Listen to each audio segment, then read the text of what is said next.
Hello, Christmas people. I'm here with Cash of RAZ. How are you, Cash? Good, how are you? Good. Well, you know, it's tariff. I don't even know how to answer that question. Right. So can we talk about surcharges? I know we're seeing like a lot of different surcharges across the board. I want to communicate this so people understand why.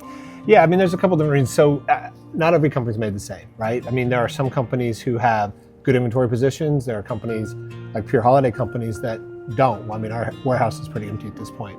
We literally write those orders in January and February. We make those orders in March, April, and May, and then they ship in. So when you turn over as much new product as we do every year, which makes you guys incredible. Right, it's one of the benefits of having a lot of newness. The challenge that is we don't have inventory, so almost everything that we'll have in our warehouse will be tariffed, right? So there are other companies who may have positions, maybe they're not even true holiday companies, maybe they do holiday, but they do a lot of everyday other stuff as well. Mm-hmm. So they may have inventory positions that are much better for them, that are not tariffed, so they may be, everybody's dollar cost averaging at some point, but they may be the ability to do it at 10 or 15 or even 20, and there may be some other companies that don't have that ability that may have to do it at 25.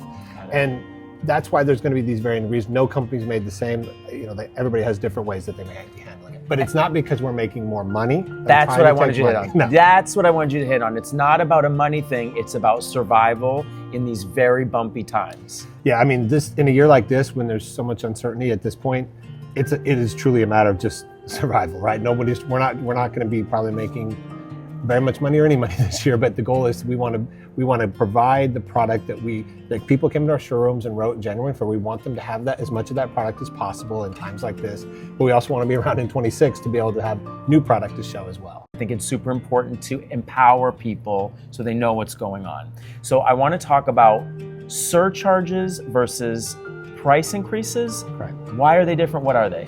So, I mean, in times like this, when things are kind of uncertain, I mean, I go back to COVID, right? And this was the same question we had during COVID. Do you do a price increase or do you end up doing a surcharge?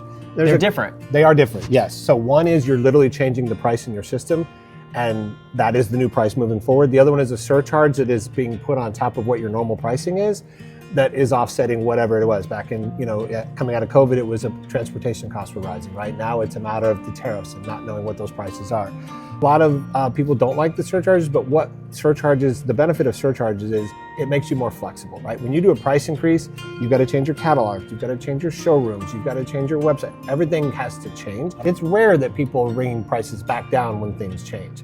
And because they've printed it and put it everywhere, so wow. And once the price is out there, then that's the new price, right? With a surcharge, you have the ability to be a little more flexible, right? If at the current situation, which again, we're really uncertain right now, and if you're in a situation where, hey, the tariffs are at 154%, okay, we have to have this, but if they change tomorrow, you can adjust that surcharge pretty quickly, and you don't have to touch all the SKUs on your websites and your showrooms and your ordering system. So it makes it a little more, it's a lever to pull that in when things are uncertain that you can change on the fly. And the hope is that things don't end up as bad as they seem right now, and we can make that change. The other difference is with surcharges, the hope is that those just get passed along, right? This is our surcharge amount, and that just the retailer would in turn do that as well, pass that on. With a price increase, that is a price, then the retailer, then there's margin that gets put on top of that, so it ends up making the prices go higher at the retail level. So that's the other reason for surcharges versus price. Got it, and that's why I understand now why you've been doing this surcharge, because you're really watching out for your customers. We're watching out for our customers, and it allows us to be nimble, that if things change today, tomorrow, or next week, which we all know they can, we can be nimble and make those changes on the fly. Yeah, I mean, I don't know anything about politics. I know the end goal is not to keep things at this rate forever. But it's just, I think now that you've explained it to me, I completely understand why surcharge would be the way to go. Right. And I understand it's frustrating for people to look at something like a surcharge, but understand that's really the best of all the circumstances to be able to navigate all this and still get things done.